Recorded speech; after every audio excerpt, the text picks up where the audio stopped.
당장 한국을 리스트에서 지우십시오. 분석할 가치조차 없습니다. 27년 경력, 일본 에너지 안보의 심장이라 불리는 저 사토 케니치가 내린 결론은 단호했습니다. 카타르의 심장이 멈추고 전 세계가 에너지 전쟁으로 비명을 지를 때 자원 한 방울 안 나는 한국이 가장 먼저 파산할 것이라 확신했죠. 그런데 72시간 후 UAE 국방장관의 긴급 지시 한마디에 제 손이 떨리기 시작했습니다. 모든 공급을 중단하고 원유 2,400만 배럴을 한국에 1순위로 보낼 준비를 하라. 미국도 일본도 유럽도 줄을 서서 구걸하는 이 지옥 같은 상황에서 도대체 왜 UAE는 한국을 선택한 걸까요? 20년 전부터 대한민국이 조용히 설계해온 소름 돋는 안보 체인의 실체. 일본 전문가인 제가 평생의 자부심을 버리고 무릎을 꿇을 수밖에 없었던 그 충격적인 진실을 지금부터 말씀드리겠습니다. 그 전에 잠깐 1초 만에 누를 수 있는 좋아요 버튼을 꾹 눌러주시면 영상 제작에 아주 큰 힘이 됩니다. 그럼 바로 시작하겠습니다. 한국 제외하고 정리해. 왜요? 어차피 답 없어. 시간 낭비야? 저는 그렇게 한국을 지웠습니다. 27년 경력에 그게 맞는 판단이라고 생각했죠. 완전히 틀렸습니다. 저는 한국이 무너질 거라고 확신했습니다. 자원이 없는 나라였으니까요. 중동 의존도가 높은 나라였으니까요. 그런데 틀렸습니다. 오히려 한국은 선택받았습니다. 전 세계가 줄을 서는 상황에서 가장 먼저 선택받은 나라가 됐죠. 제 이름은 사토 케니치입니다. 일본 경제산업성 에너지 안보 전략 자문위원이죠. 그 전에는 미쓰비시 상사에서 에너지 사업을 총괄했습니다. 중동을 누볐습니다. 카타르, UAE, 러시아, 동남아까지 27년 동안 단 한 번도 큰 예측을 틀린 적이 없었죠. 에너지 흐름을 읽는 건 제 밥벌이였으니까요. 어느 나라가 언제 흔들릴지, 공급 루트가 어디서 막힐지, 계약 구조가 어떻게 뒤틀릴지, 저는 그걸 읽는 사람이었습니다. 숫자가 말하기 전에 먼저 읽는 사람, 그게 27년 동안 제가 쌓아온 전부였죠. 그런데 이번만큼은 달랐습니다. 최근 세계 에너지 시장은 이미 비명을 지르고 있었습니다. 조용히 무너지는 게 아니었죠. 소리를 지르면서 무너지고 있었어요. 그 한가운데서 충격적인 소식이 터졌습니다. 카타르였습니다. 세계 LNG 공급의 20%를 담당하는 나라죠. 전 세계가 그 나라 하나만 바라보고 있다고 해도 과언이 아니었습니다. 그 카타르의 핵심 생산 시설이 무너진 겁니다. 전체 생산 능력의 17%가 한순간에 사라졌습니다. 복구에 필요한 시간은 최소 3년, 길면 5년 이상이라는 보고가 올라왔죠. 3년입니다. 5년입니다. 그게 얼마나 긴 시간인지 아십니까? 에너지 시장에서 3년이면 나라 하나가 완전히 바뀝니다. 산업 구조가 뒤집힙니다. 그 시간 동안 공급이 막혀 있으면 어떻게 되겠습니까? 저는 그 보고서를 읽으면서 딱 한마디만 했습니다. 끝났다. 이건 단순한 공급 차질이 아니었습니다. LNG는 연료만이 아니죠. 헬륨이 나옵니다. 콘덴세이트가 나오고요. 반도체 공정에 들어가는 핵심 소재들이 거기서 나옵니다. 카타르가 멈추면 에너지만 멈추는 게 아니에요. 첨단 산업 전체가 흔들립니다. 스마트폰이 멈추고 자동차가 멈추고 병원 장비가 멈춥니다. 한 나라 문제가 아닌 거죠. 전 세계가 함께 무너지는 구조였습니다. 불가항력 선언 가능성도 나왔습니다. 이게 뭔지 아십니까? 장기 계약을 맺어놔도 상관없다는 거죠. 공급 못해도 책임 안 진다는 구조입니다. 수십 년을 공들여 맺어놓은 계약서가 하루아침에 휴지 조각이 되는 겁니다. 한국, 중국, 유럽이 직격탄을 맞을 거라는 분석이 쏟아졌죠. 저도 같은 판단이었습니다. 아니 오히려 더 심각하게 봤습니다. 현물 시장은 이미 폭발하고 있었습니다. 가격이 통제 불능 상태로 치솟기 시작했죠. 셀러 시장으로 완전히 전환됐습니다. 팔겠다는 사람이 왕인 시장이죠. 사겠다는 나라들이 줄을 서서 기다리는 구조입니다. 가격은 파는 쪽이 정합니다. 사는 나라는 그냥 받아들여야 해요. 그것도 감지덕지로. 아무리 돈이 많아도 줄 뒤에 서야 하는 상황이 된 겁니다. 설상가상으로 호르무즈 해협 긴장감이 다시 고조됐습니다. 중동 원유 물동량의 20%가 지나가는 길목이죠. 거기가 막히면 어떻게 됩니까? 아시아 에너지 공급 전체가 흔들립니다. 일본도 한국도 중국도 예외가 없어요. 저는 그 상황을 머릿속으로 시뮬레이션 했습니다. 경우의 수를 뽑아봤죠. 어느 시나리오로 가도 결론은 같았습니다. 이건 위기가 아니다. 시스템 붕괴다. 도쿄 사무실 회의실은 그 무렵 매일 긴장감으로 가득했습니다. 화면에는 실시간 에너지 가격이 올라오고 있었죠. 수치가 오를 때마다 회의실 안이 조용해졌습니다. 아무도 말을 꺼내지 못했어요. 저도 마찬가지였습니다. 27년 동안 수많은 위기를 봐왔습니다. 걸프전도 봤습니다. 동일본 대지진 당시 긴급 에너지 확보 프로젝트도 직접 이끌었죠. 그런데 이번은 달랐습니다. 규모가 달랐습니다. 속도가 달랐죠. 무엇보다 구조가 달랐습니다. 과거 위기는 한 곳이 터지면 다른 곳에서 메울 수 있었습니다. 그런데 이번엔 물 곳이 없었습니다. 전부 동시에 터지고 있었으니까요. 팀원 하나가 조심스럽게 물었습니다. 사토상, 이번엔 어디서 막아야 할까요? 저는 한참 화면을 바라봤습니다. 그리고 천천히 대답했죠. 막는 게 아니야. 버티는 거야. 얼마나 버티느냐의 싸움이 됐어. 회의실이 다시 조용해졌습니다. 누군가 물 한 모금 삼키는 소리가 들렸습니다. 그게 전부였습니다. 그 시점에서 저는 각국 상황을 정리하고 있었습니다. 어느 나라가 먼저 흔들리는지 순서를 보는 거죠. 에너지 비축량, 수입 루트 다양성, 계약 구조, 외환 보유고, 이 네 가지를 보면 답이 나옵니다. 순서의 문제일 뿐이죠. 누가 먼저 무너지느냐. 저는 그 순서를 냉정하게 정리해 나갔습니다. 베트남은 이미 흔들리고 있었습니다. 항공유가 부족해지기 시작했죠. 태국은 석유 수출을 중단했습니다. 필리핀은 에너지 절약 체제에 들어갔어요. 스리랑카는 더 심각했습니다. 연료 배급제가 시작됐죠. 주유소 앞에 줄이 늘어섰습니다. 차량 운행이 제한됐습니다. 국가 기능 자체가 흔들리기 시작했어요. 대만은 LPG 재고가 1개월치밖에 남지 않았다는 보고가 들어왔습니다. 식당들이 영업을 중단하기 시작했죠. 인도도 마찬가지였습니다. 긴급 외교 협상에 나섰지만 쉽지 않았습니다. 다들 같은 처지였으니까요. 나라들이 하나씩 멈추고 있었습니다. 저는 그걸 보면서 생각했습니다. 이건 특정 국가의 문제가 아니라고, 이건 순서의 문제라고, 그리고 그 순서 어딘가에 한국도 들어있다고. 그 리스트에서 저는 한국을 초반에 지웠습니다. 이유는 간단했죠. 자원이 없는 나라니까요. 에너지 해외 의존도가 90%를 넘는 나라입니다.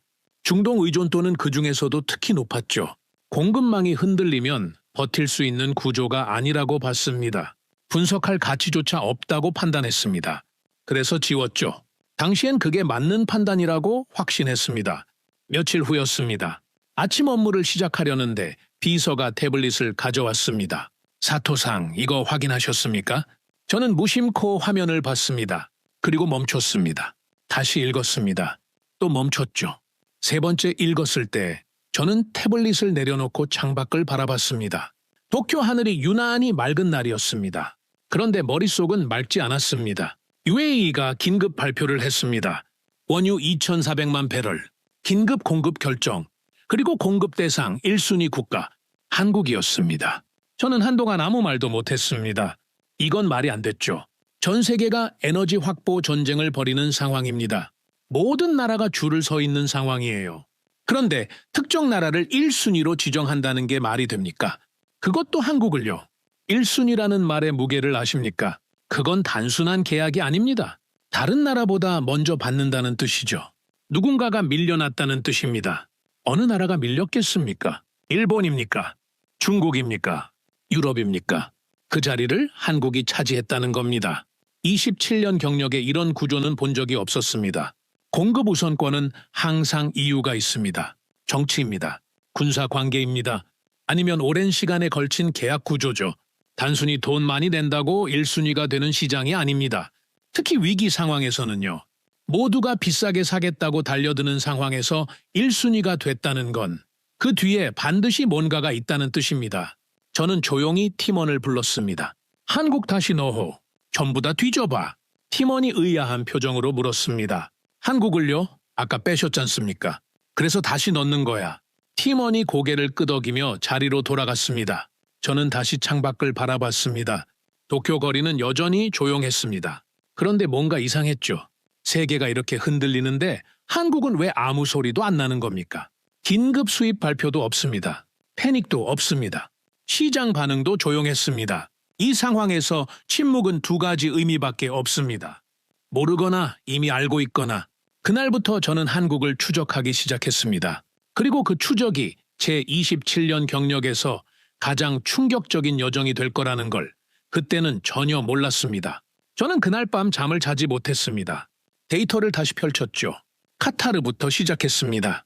처음부터 다시 봤습니다. 숫자를 보면 답이 나옵니다. 27년 동안 그렇게 살아왔으니까요. 그런데 이번엔 숫자를 볼수록 더 무거워졌습니다. 가볍게 넘길 수 있는 수치가 하나도 없었죠. 카타르? 이 나라가 얼마나 중요한지 아십니까? 전 세계 LNG 공급의 20%입니다. 숫자로만 보면 20이죠. 그런데 에너지 시장에서 20%는 숫자가 아닙니다. 생명줄입니다. 한 나라가 공급하는 물량이 전 세계 소비의 5분의 1이라는 게 말이 됩니까? 그런데 그게 현실이었습니다. 카타르 없이는 세계가 돌아가지 않는 구조가 이미 수십 년 전에 만들어진 거죠. 그리고 그 구조에 균열이 생긴 겁니다. 생산시설 피해 규모를 다시 확인했습니다. 17%. 단순히 17%가 줄었다는 게 아닙니다. 핵심 시설이 타격을 받은 거죠. 주변 시설은 멀쩡해도 핵심이 무너지면 전체가 멈춥니다. 공장이 아무리 커도 심장이 멈추면 끝인 것처럼요. 복구 예상 기간이 최소 3년에서 5년이라는 보고가 올라온 이유가 거기 있었습니다. 저는 팀원을 불렀습니다. 복구 3년 맞아? 네, 사토상. 오히려 보수적인 수치입니다. 현장 상황 보면 5년도 빠듯하다는 얘기가 나오고 있습니다. 5년이라고. 네? 저는 잠시 말을 멈췄습니다. 5년이면 웬만한 국가 정책 하나가 통째로 바뀌는 시간이죠. 에너지 산업에서 5년이면 공급 구조 전체가 재편됩니다. 그 5년 동안 카타르산 LNG가 사라진다는 겁니다. 그 빈자리를 어디서 메웁니까? 어디서도 못 뭅니다. 그게 문제였습니다. 그런데 더 심각한 문제가 있었습니다. 불가항력 선언이었습니다. 이 단어를 처음 들으시는 분들도 계실 겁니다. 쉽게 설명하면 이렇습니다.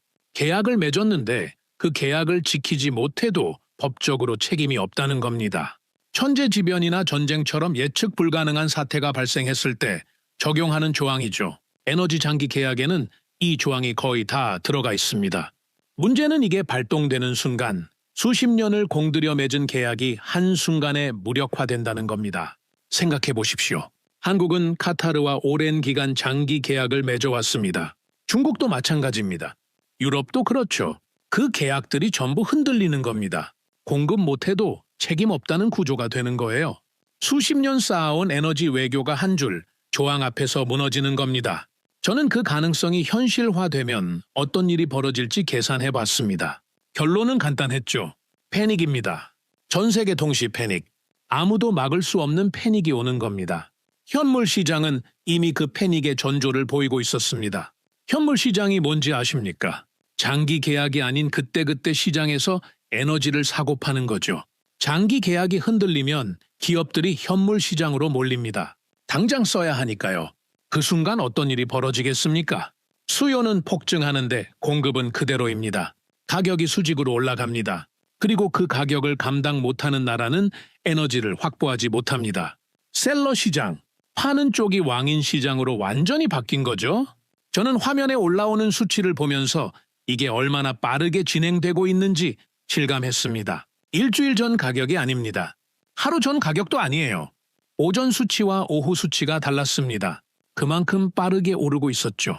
팀원이 다가왔습니다. 사토상 이 속도라면 다음 달에는 지금 가격의 2배가 넘을 수 있습니다. 그냥 2배가 문제가 아니야. 네? 2배가 되면 못 사는 나라가 생긴다는 게 문제지. 팀원이 조용히 고개를 끄덕였습니다. 그게 핵심이었습니다. 가격이 오르는 게 문제가 아닙니다. 가격이 올라서 에너지를 확보하지 못하는 나라가 생기는 게 문제였죠. 그리고 그 나라들은 어떻게 됩니까? 산업이 멈춥니다. 공장이 멈추죠. 항공이 멈추고 발전소가 멈추고 결국 사람들의 일상이 멈춥니다. 그런데 LNG만 문제가 아니었습니다. 저는 그게 더 무서웠습니다. 헬륨입니다. 카타르는 세계 헬륨 공급의 주요 국가입니다. 헬륨이 왜 중요하냐고요? 병원 MRI 장비에 들어갑니다. 반도체 제조 공정에 들어가죠. 우주 발사체에도 들어가요? 헬륨이 없으면 첨단 산업이 멈춥니다. 단순히 풍선 못 만드는 게 아닙니다. 반도체 공장이 멈춘다는 거죠. 반도체가 멈추면 어떻게 됩니까? 스마트폰이 멈추고 자동차 전자 장비가 멈추고 병원 장비가 멈춥니다. 카타르 사태가 단순한 에너지 문제가 아닌 이유가 여기 있었습니다. 콘덴세이트도 마찬가지였습니다. LNG 생산 과정에서 함께 나오는 초경질 원유죠. 석유화학 원료로 씁니다.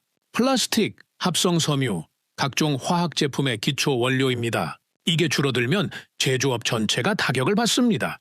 옷이 포장재가, 의약품 포장이 전부 거기서 나오는 거니까요. 저는 팀원들에게 말했습니다. 이건 에너지 위기가 아니야. 산업 위기야. 회의실이 조용해졌습니다. 에너지 가격 오르는 거 감당하면 되는 거 아닙니까? 한 팀원이 조심스럽게 물었습니다. 감당한다고 해결되는 문제가 아니야. 헬륨이 없으면 반도체 공장이 멈춰. 반도체 공장이 멈추면 전 세계 전자산업이 멈추는 거야. 돈이 아무리 많아도 없는 걸 살 수는 없어. 그 말을 하면서 저는 머릿속으로 계속 계산을 하고 있었습니다. 도미노였습니다. 카타르가 무너지면서 LNG가 줄고, LNG가 줄면서 전력이 흔들리고, 전력이 흔들리면서 공장이 멈추고, 공장이 멈추면서 제품이 사라지고, 제품이 사라지면서 물가가 오르고, 물가가 오르면서 민심이 흔들립니다. 한 나라가 아닙니다. 전 세계에서 동시에 그 도미노가 쓰러지고 있었죠. 그리고 거기에 호르무즈 해협 문제가 더해졌습니다. 호르무즈 해협은 폭이 가장 좁은 곳이 33km밖에 안 됩니다. 그 좁은 길목으로 중동 원유 물동량의 20%가 지나가죠. 하루에 수십 척의 유조선이 그 길을 통과합니다. 그런데 최근 그 해협의 긴장감이 다시 높아졌습니다. 군사적 충돌 가능성이 거론됐죠. 봉쇄 가능성도 나왔습니다. 봉쇄가 현실이 되면 어떻게 됩니까? 일본은 중동 원유 의존도가 90% 이상입니다. 한국도 비슷합니다. 중국도 마찬가지죠.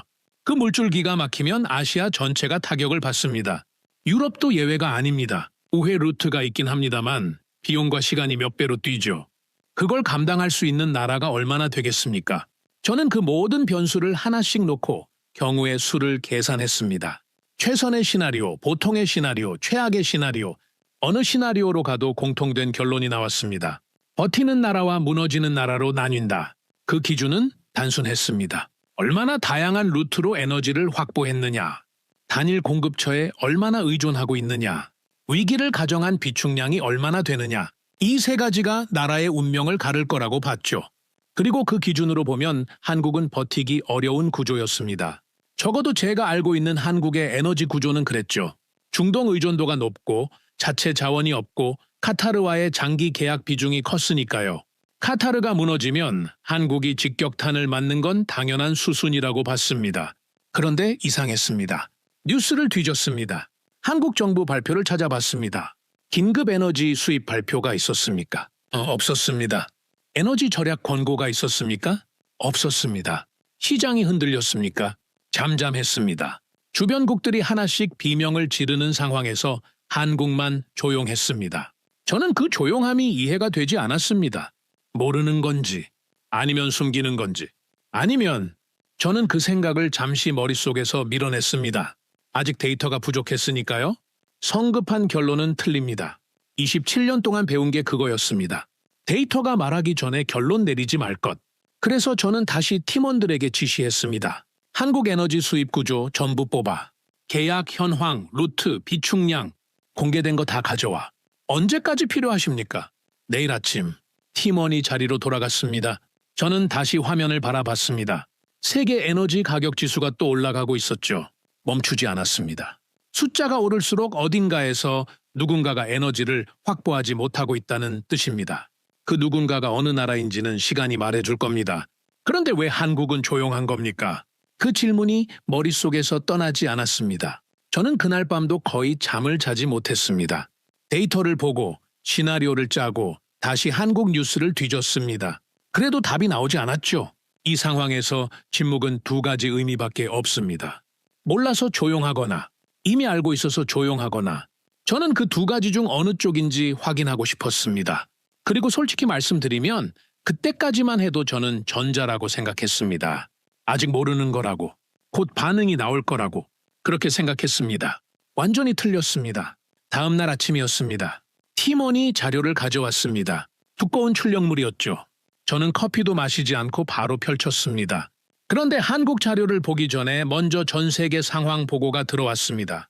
저는 잠시 한국 자료를 내려놨습니다. 세계 상황을 먼저 봐야 했죠. 그리고 그 보고서를 읽으면서 저는 조용히 숨을 들이켰습니다. 나라들이 무너지고 있었습니다. 하나씩이 아니었어요. 동시에 빠르게 도미노처럼 쓰러지고 있었습니다. 베트남부터였습니다. 베트남은 최근 몇 년 동안 빠르게 성장한 나라죠. 제조업 기지로 떠오르면서 에너지 수요가 폭발적으로 늘었습니다. 그런데 공급이 그 수요를 따라가지 못하고 있었어요. 항공유가 부족해지기 시작했습니다. 처음엔 일부 항공편 지연이었죠. 그런데 그게 며칠 만에 항공편 축소로 번졌습니다. 국내선부터 줄었습니다. 그 다음은 국제선 일부가 중단됐죠. 공항이 조용해지기 시작했습니다. 비행기가 뜨지 않는 공항. 그 장면이 얼마나 충격적인지 아십니까? 저는 보고서에 첨부된 사진 한 장을 한동안 바라봤습니다. 빈 활주로였습니다. 태국은 더 빠르게 움직였습니다. 태국 정부는 석유 수출을 중단했습니다. 자국 내 수요를 먼저 충당하겠다는 거죠. 수출을 막는다는 건 그만큼 내부 상황이 급박하다는 뜻입니다. 수출로 먹고 사는 나라가 수출을 막는다는 게 말이 됩니까? 그런데 그게 현실이 됐습니다. 에너지 앞에서는 경제 논리도 잠시 뒤로 밀리는 거죠. 생존이 먼저니까요. 필리핀은 에너지 절약 체제에 돌입했습니다. 정부 청사 에어컨 가동 시간을 제한했습니다. 공공기관 전력 사용을 줄였죠. 거리의 조명이 줄어들었습니다. 밤이 되면 도시가 조금씩 어두워지기 시작했습니다. 작은 변화처럼 보이지만 그게 신호였죠. 국가가 에너지를 아끼기 시작했다는 신호. 그 다음 단계가 뭔지는 말 안 해도 아실 겁니다. 그런데 가장 극단적인 사례는 스리랑카였습니다. 스리랑카는 이미 연료 배급제가 시작됐습니다. 주유소 앞에 줄이 늘어섰죠. 새벽부터 줄을 서는 사람들, 차례가 올 때까지 몇 시간씩 기다리는 사람들, 그런데 기다린다고 무조건 넣을 수 있는 게 아니었습니다. 배정된 물량이 떨어지면 그냥 돌아가야 했죠. 차량 운행이 제한됐습니다. 특정 요일에는 차를 몰지 말라는 권고가 나왔어요. 권고가 강제로 바뀌는 건 시간 문제였죠. 국가 기능이 흔들리기 시작한 겁니다. 저는 그 보고서를 읽으면서 생각했습니다. 스리랑카는 작은 나라입니다. 경제 규모도 크지 않죠. 그래서 먼저 흔들린 겁니다. 그런데 이건 스리랑카만의 문제가 아니었어요. 같은 구조를 가진 나라라면 어디든 같은 일이 벌어질 수 있었습니다. 대만이 눈에 들어왔습니다. 대만은 반도체 강국이죠. 세계 반도체 공급의 핵심입니다. 그런데 그 대만이 흔들리기 시작했습니다. LPG 재고가 1개월치밖에 남지 않았다는 보고가 올라왔습니다. 1개월입니다. 그게 얼마나 위험한 수치인지 아십니까? 일반적으로 안정적인 국가는 최소 3개월 이상의 비축량을 유지합니다. 1개월이면 한 달 뒤를 보장할 수 없다는 뜻이죠. 식당들이 영업을 중단하기 시작했습니다. LPG가 없으니 가스레인지가 안 되는 거죠. 음식을 못 만드는 식당, 손님이 와도 내놓을 게 없는 상황. 그 작은 변화가 사회 전체로 번지는 건 순식간이었습니다. 대만 정부는 긴급 외교 협상에 나섰습니다. 하지만 쉽지 않았어요. 다들 같은 처지였으니까요. 내 것도 부족한데 남한테 줄 여유가 없는 상황이었습니다. 인도도 긴급 외교 채널을 가동했습니다. 인도는 세계에서 세 번째로 많은 에너지를 소비하는 나라입니다. 그 인도가 긴급 에너지 확보에 나섰다는 건 단순한 신호가 아니었죠. 인도가 흔들리면 주변 남아시아 전체가 흔들립니다. 인도에서 나오는 물건들이 멈추면 그 물건을 쓰는 전 세계가 영향을 받습니다.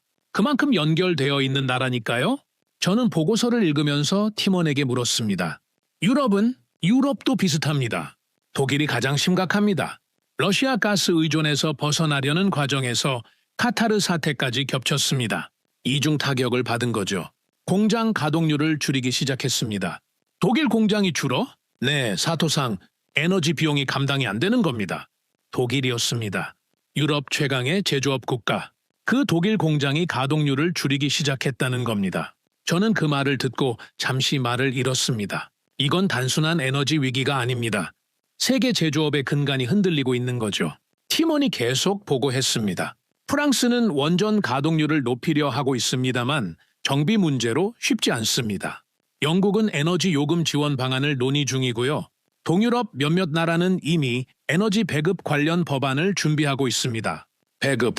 그 단어가 다시 나왔습니다. 스리랑카에서 시작된 그 단어가 유럽에서도 나오고 있었습니다.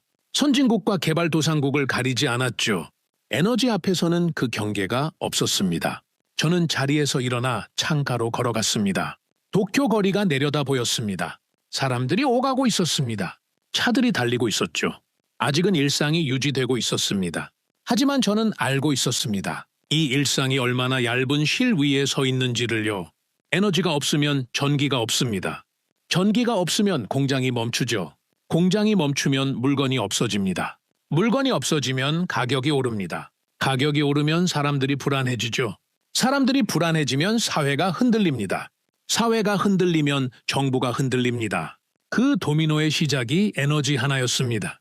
저는 팀원에게 물었습니다. 중동 자체는 어때? 생산국들은 오히려 반사이익을 보고 있습니다. 가격이 올라가니까요. 그런데 사토상, 흥미로운 게 하나 있습니다. 뭔데?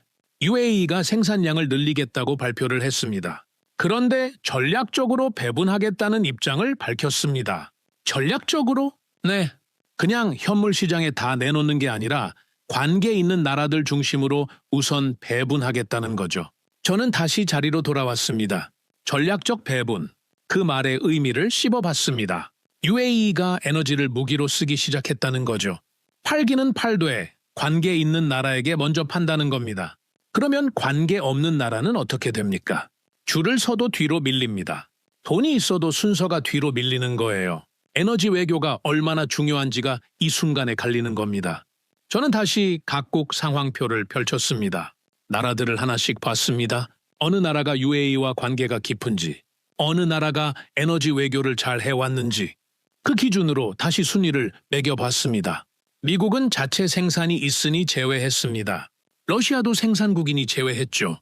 중동 자체 국가들은 당연히 저외고요. 그러면 남는 나라들, 수입에 의존하는 나라들, 그 중에서 UAE와 얼마나 관계가 있는지를 봤습니다. 일본은 어떻습니까? 저는 솔직하게 봤습니다. 일본과 UAE의 관계, 에너지 협력은 있습니다. 그런데 최근 몇 년 동안 특별히 깊어진 게 있었냐고요? 저는 자신 있게 그렇다고 말하기 어려웠습니다. 일본은 에너지를 구매하는 나라였지 UAE에게 뭔가를 주는 나라는 아니었으니까요. 중국은 어떻습니까? 중국과 UAE는 최근 관계가 복잡합니다. 미중 갈등 속에서 중동 국가들도 눈치를 보는 상황이죠. 중국이 1순위가 되기는 어려운 환경이었습니다. 유럽은요? 유럽과 UAE의 관계는 오래됐습니다. 그런데 최근 유럽이 중동에 어떻게 대해왔는지를 보면 그 관계가 얼마나 단단한지 의문이 들었죠. 그럼 남는 나라들 중에서 UAE가 1순위로 지정할 만한 나라가 어딥니까? 저는 그 질문을 머릿속에서 돌리면서 다시 한국 뉴스를 뒤졌습니다. 그리고 또 조용했습니다. 한국은 패닉이 없었습니다. 긴급 발표가 없었습니다. 시장도 안정적이었죠. 그게 더 이상하게 느껴졌습니다. 다른 나라들이 전부 비명을 지르는 이 상황에서 한국만 조용하다는 게 이건 몰라서 조용한 게 아니었습니다. 알면서도 조용한 겁니다. 알면서도 조용할 수 있다는 건 흔들릴 이유가 없다는 뜻이었죠. 저는 팀원을 불렀습니다. 한국 자료 어디까지 됐어? 지금 정리 중입니다. 사토상. 그런데 뽑다 보니까 좀 이상한 부분이 있습니다. 이상해? 한국가스공사 해외 사업 내역인데요. 생각보다 훨씬 많습니다. 11개국입니다. 11개국? 네.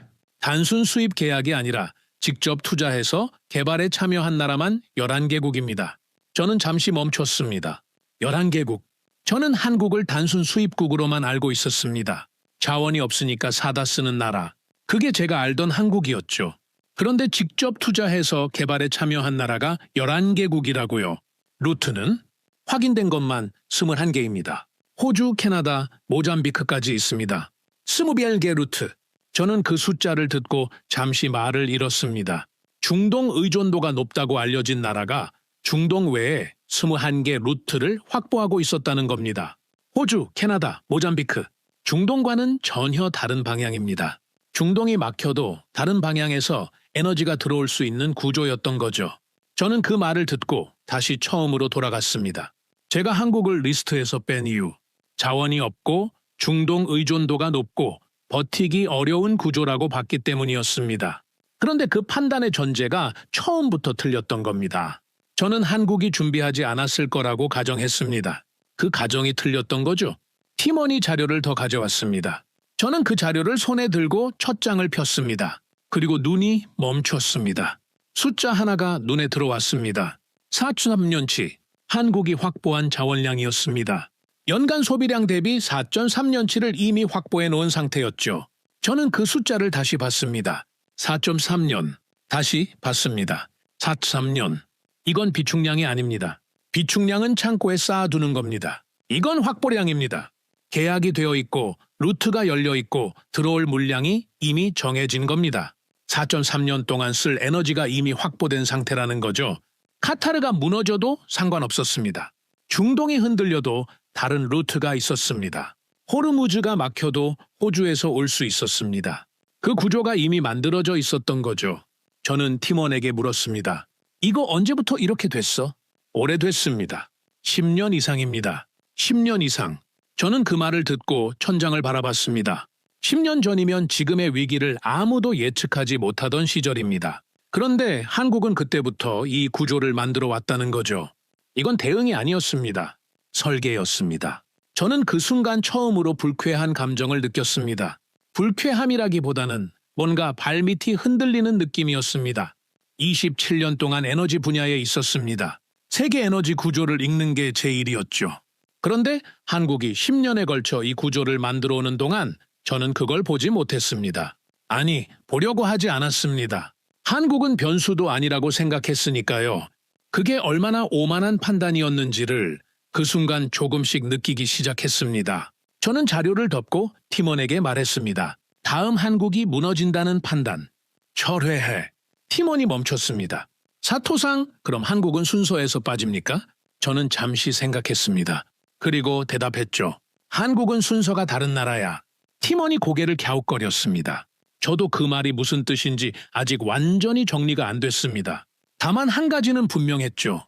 다음이 한국이라고 생각했습니다. 그런데 아니었습니다. 한국은 제가 생각한 나라가 아니었습니다. 아직 어떤 나라인지는 몰랐습니다. 하지만 적어도 무너질 나라는 아니었습니다. 그리고 그 확신이 생기는 순간 저는 더 깊이 파고들어야겠다고 생각했습니다. 이 나라가 어떻게 이 구조를 만들었는지, 왜 아무도 몰랐는지, 그리고 UAE가 왜 이 나라를 1순위로 지정했는지 그 답을 찾아야 했습니다. 자료가 쌓이기 시작했습니다. 팀원들이 밤새 뽑아온 데이터들이었죠. 저는 아침 일찍 사무실에 나와 그것들을 하나씩 펼쳤습니다. 커피 한 잔을 옆에 두고 천천히 읽어내려갔습니다. 그런데 읽으면 읽을수록 이상했습니다. 뭔가가 맞지 않았죠. 숫자는 분명했습니다. 그런데 그 숫자가 가리키는 방향이 제가 예상하던 방향이 아니었습니다. 저는 먼저 주변국 상황을 다시 정리했습니다. 비교 기준이 있어야 한국을 제대로 볼 수 있으니까요. 위기 상황에서 나라들이 어떻게 반응하는지 그 패턴을 먼저 확인했습니다. 베트남은 항공편이 30% 이상 축소됐습니다. 정부가 긴급 에너지 수입 협상에 나섰다는 발표가 나왔죠. 태국은 수출 중단에 이어 내부 배급 논의가 시작됐습니다.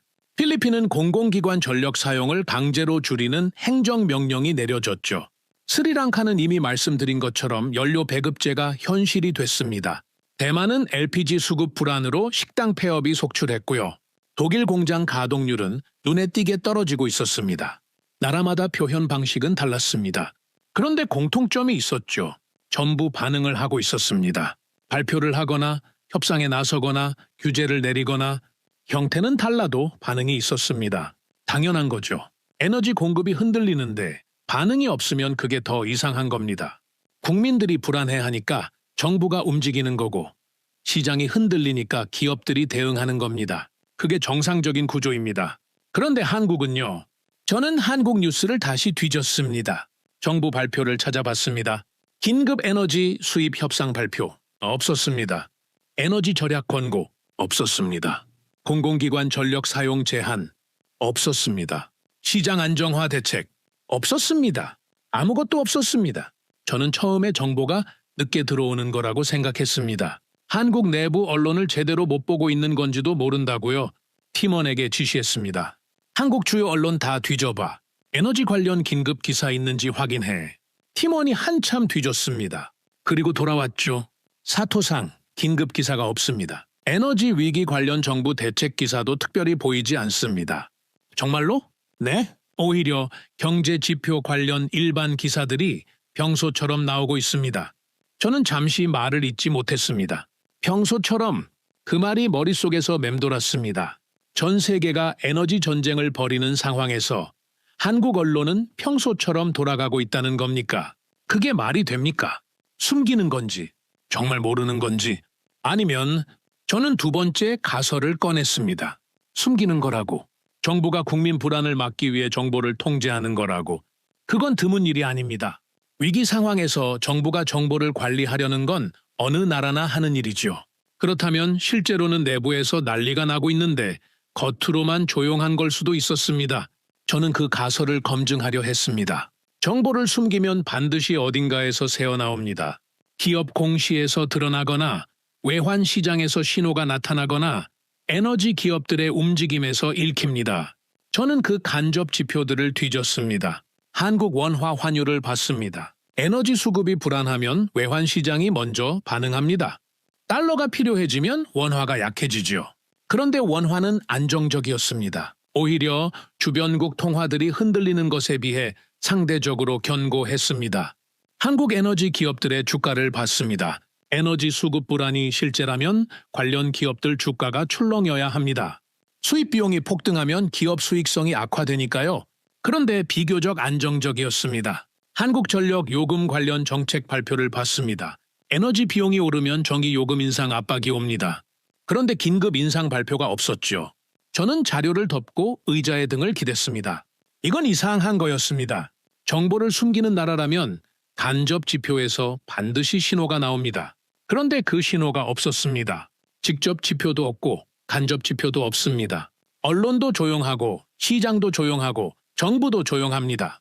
팀원이 조심스럽게 말했습니다. 사토상, 혹시 데이터가 잘못된 건 아닐까요? 한국 쪽 자료 소스가 제한적이다 보니까요.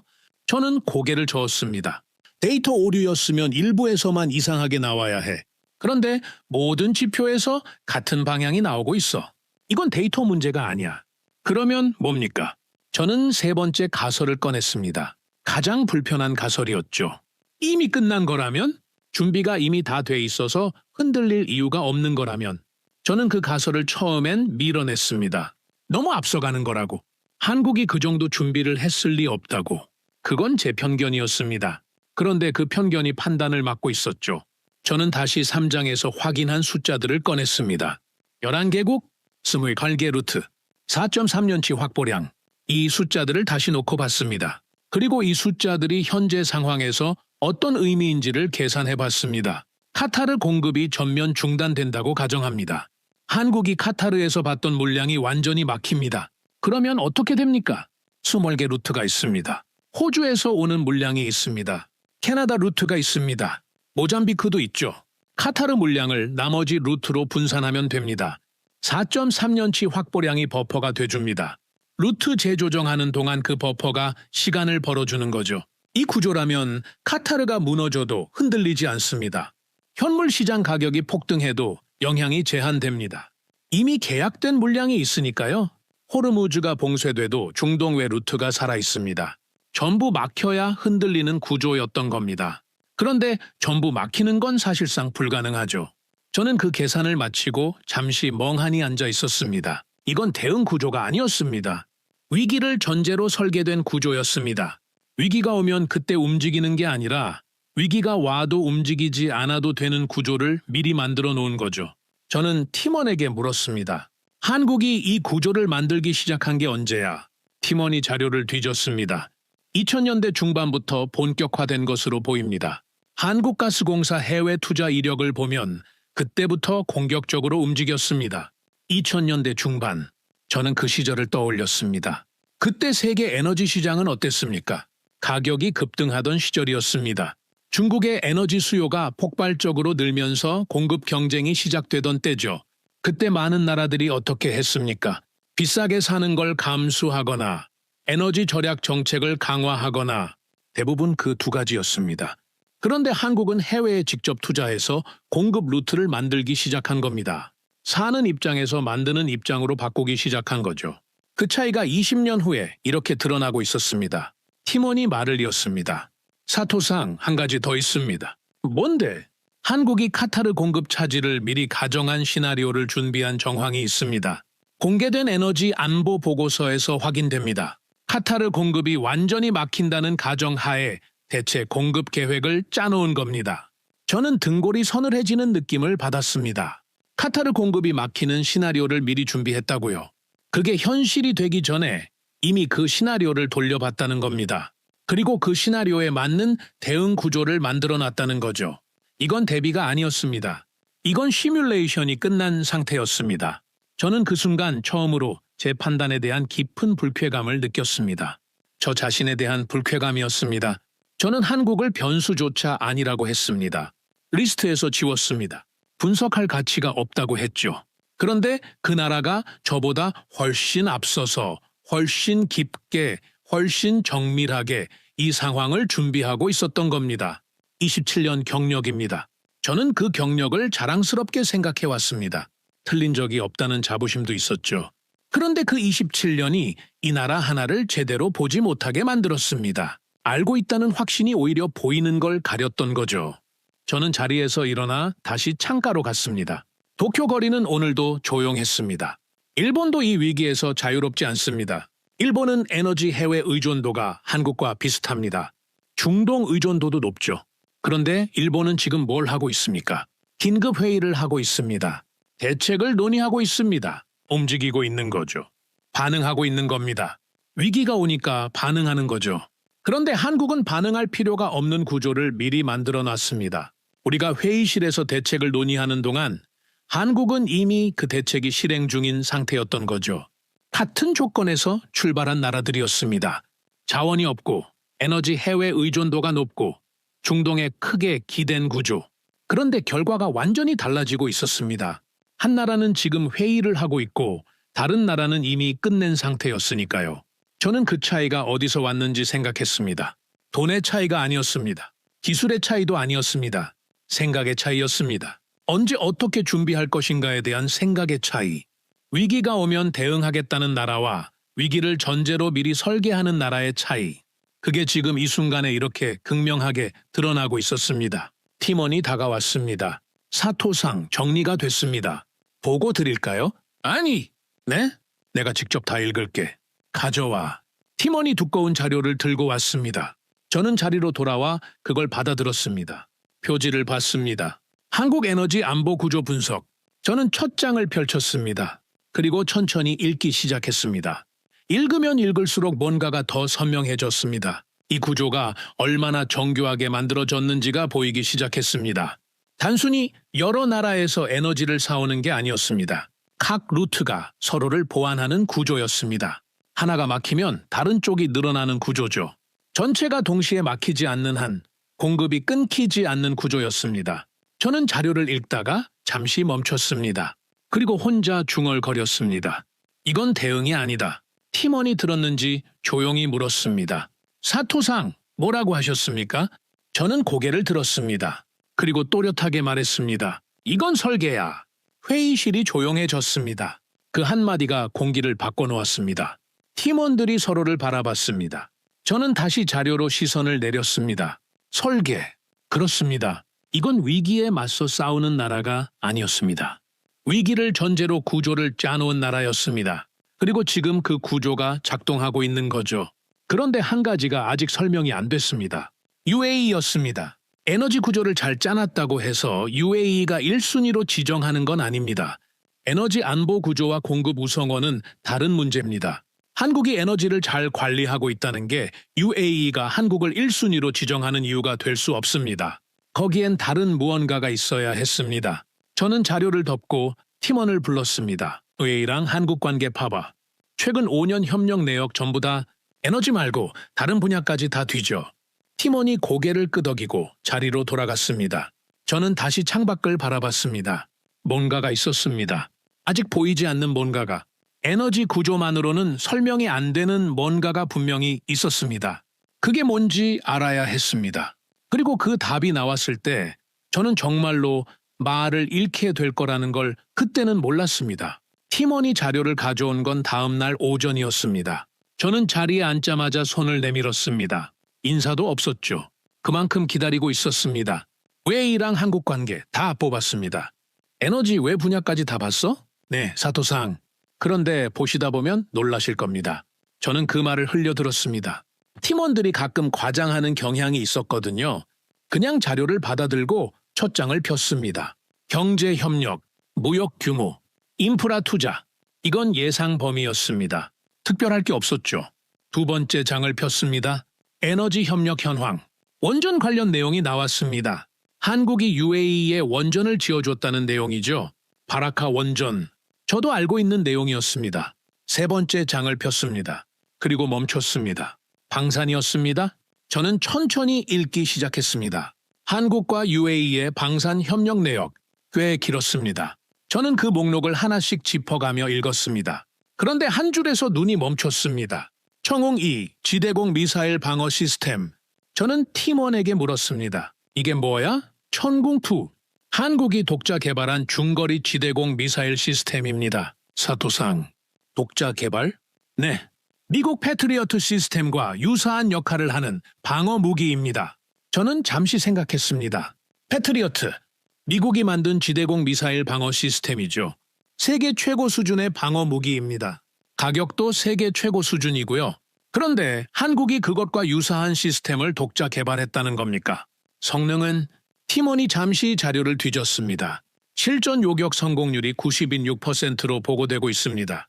저는 고개를 들었습니다. 96%? 네, 사토상. 패트리어트가 몇 %야? 팀원이 다시 자료를 봤습니다. 실전 기록 기준으로는 논란이 있습니다만 공식 발표 수치보다 낮다는 평가가 많습니다. 한국 천궁2의 실전 기록이 오히려 더 높다는 분석도 있습니다. 저는 잠시 말이 없었습니다. 미국 무기보다 실전 성능이 높다는 평가를 받는 방어 시스템을 한국이 만들었다는 겁니다. 저는 그 사실 자체가 충격이었습니다. 솔직히 말씀드리면 저는 한국을 방산 강국으로 생각해 본 적이 없었으니까요. 가격은 미국 패트리어트 시스템 대비 3분의 1 수준입니다. 3분의 1. 저는 그 숫자를 듣고 잠시 눈을 감았습니다. 성능은 비슷하거나 더 높은데 가격은 3분의 1이라는 겁니다. 구매하는 입장에서 생각해 보십시오. 같은 돈으로 3배를 살 수 있다는 뜻입니다. 어느 나라가 마다하겠습니까? UAE가 이걸 샀어? 샀습니다. 그것도 대량으로요. 저는 자료를 계속 읽어내려갔습니다. UAE는 천궁2를 도입한 후 실전 배치했습니다. 그리고 실제로 사용했습니다. 최근 이란의 드론과 미사일 공격이 있었습니다. UAE는 그걸 청궁2로 요격했죠. 결과는 성공이었습니다. 방어에 성공한 겁니다. 저는 그 대목을 2번 읽었습니다. UAE가 이란의 공격을 막아냈습니다. 한국 무기로. 그 순간 UAE는 어떤 감정을 느꼈겠습니까? 한국이라는 나라가 자신들의 목숨을 지켜준 겁니다. 자신들의 영토를 지켜준 거죠. 그건 단순한 거래 관계가 아닙니다. 그건 신뢰입니다. 생명을 걸고 확인한 신뢰였습니다.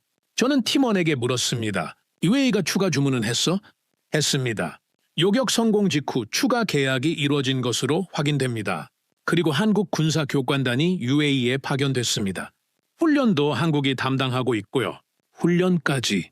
저는 자료를 잠시 내려놓고 생각을 정리했습니다. 한국이 UAE에 원전을 지었습니다. 미사일 방어 시스템을 팔았습니다. 실전에서 그 시스템이 UAE를 지켜냈습니다. 추가 주문이 이루어졌습니다. 훈련까지 담당하고 있습니다. 이건 단순한 수출 관계가 아니었습니다. 한국이 UAE의 안보 파트너가 된 겁니다. 안보 파트너.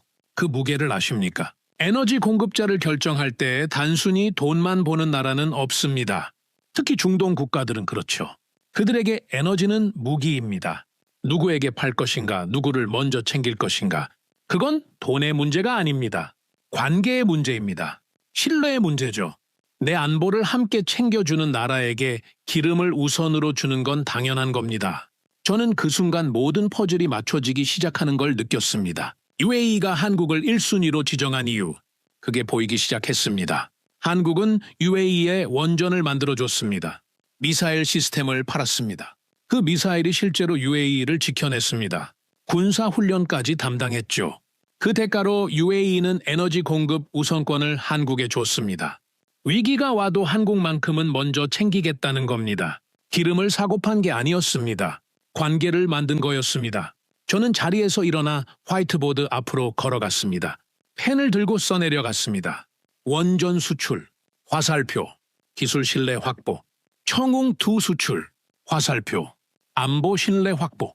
실전 요격 성공, 화살표, 관계 확고해짐, 에너지 우선 공급, 화살표, 한국. 저는 그 도식을 바라봤습니다. 팀원들도 일어나서 화이트보드를 봤습니다. 회의실이 조용했습니다. 이건 거래가 아닙니다. 제가 먼저 말했습니다. 팀원들이 저를 바라봤죠. 이건 구조입니다. 한국이 수십 년에 걸쳐 만들어온 관계 구조입니다. 에너지를 사는 나라가 아니라 에너지를 받을 자격을 만들어온 나라입니다. 팀원 하나가 조심스럽게 물었습니다. 사토상, 그러면 일본은요? 일본도 UAE와 에너지 협력 관계가 오래됐는데요. 저는 그 질문이 불편했습니다. 하지만 정면으로 봐야 했습니다. 일본은 에너지를 사는 관계야. 오래 사왔죠. 그런데 한국은 에너지를 받을 이유를 만든 거야. 사는 것과 받는 것. 그 차이가 지금 이 상황에서 나오고 있는 거야. 팀원이 고개를 끄덕였습니다. 그런데 저는 그 말을 하면서 내심 불편했습니다. 일본을 비교 대상으로 꺼냈는데 그 비교에서 일본이 밀렸으니까요. 27년 동안 에너지 분야에 있었습니다. 일본의 에너지 외교가 어떻게 이루어져 왔는지 그 누구보다 잘 알고 있었죠.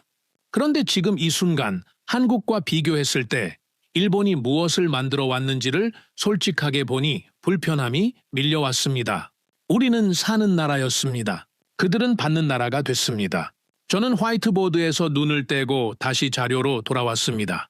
아직 확인이 안 된 부분이 있었습니다. 이 구조가 얼마나 깊이 연결되어 있는지, 원전과 방산만이 전부인지, 아니면 더 있는지. 한국이 UAE에 한 게 이게 다야? 팀원이 고개를 저었습니다. 아닙니다. 군사훈련 지원도 있습니다. 특수부대 훈련을 한국이 담당한 것으로 확인됩니다. 그리고 의료협력, 인프라 건설도 있습니다. 전방위적입니다. 전방위적. 저는 그 단어를 들으면서 다시 한번 생각을 정리했습니다. 에너지, 원전, 방산, 군사훈련, 의료, 인프라. 한국이 UAE에 하나를 판 게 아니었습니다. 전부를 엮은 거였습니다. 어느 한 분야가 삐걱거려도 다른 분야가 관계를 유지해주는 구조였죠. 단단하게 엮인 관계. 그게 위기 상황에서 1순위라는 결과로 나온 겁니다. 저는 그 구조를 보면서 다시 처음 질문으로 돌아왔습니다. 1순위. 왜 한국인가? 이제 답이 보였습니다. 한국은 UAE에 요청하지 않았습니다. 선택받은 겁니다. UAE가 먼저 한국을 1순위로 지정했습니다. 왜냐하면 한국이 UAE에 준 게 있었으니까요. 에너지 기술, 안보 기술, 생명을 지킨 무기, 그 전부를 줬으니까요. 그 대가로 에너지를 받는 구조가 만들어진 겁니다. 이건 시장이 아니었습니다. 이건 관계였습니다. 저는 팀원들에게 말했습니다. 오늘 오후에 전체 보고 회의 잡아. 이 내용 정리해서 올려야 해. 어떤 방향으로 정리할까요? 저는 잠시 생각했습니다. 한국이 어떻게 에너지 우선권을 만들었는지, 단순 에너지 외교가 아니라 전방위 관계 구조로 어떻게 만들어냈는지,